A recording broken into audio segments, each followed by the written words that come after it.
Hello friends, welcome back to my channel Akash creativity Kolkata. এখন lunch করতে বেরিয়েছি।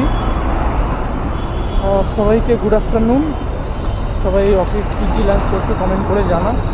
আমি এখন একটু লাঞ্চ করতে বেরিয়েছি আর কি, তাই ক্যামেরাটা অন করলাম।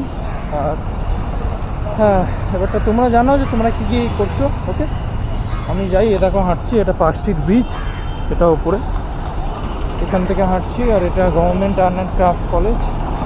আর এর পাশে হচ্ছে মিউজিয়াম মানে কী বলে, ইন্ডিয়ান মিউজিয়াম, সংগ্রহালয়। তোমরা জানো তোমরা কারা কারা কী কী করছো। ওকে, আমি লাঞ্চটা নিয়ে আবার ব্যাক করবো। Bye bye. সো ফ্রেন্ডস, এখন লাঞ্চ করতে বসেছি। আর লাঞ্চে তোমায় কী নিয়েছি দেখিয়ে দিই। এ দেখো, এটা হচ্ছে চিকেন কাবাবি প্যাটিস, আর এটা চিকেন ক্রিমি রোল। এটাই আজকে আমার ব্রেকফাস্ট আছে। সেরকম কিছু খেতে ইচ্ছা করছিল না, তাই এটাই শুধু নিয়ে এলাম। ওকে, তোমরা জানাও তোমরা কারা কারা কী কী ব্রেকফাস্ট করছো। ওকে, তো বাই বাই। আবার বিকেলে ব্যাক করবো, বিকেলে কন্টেন্ট নিয়ে।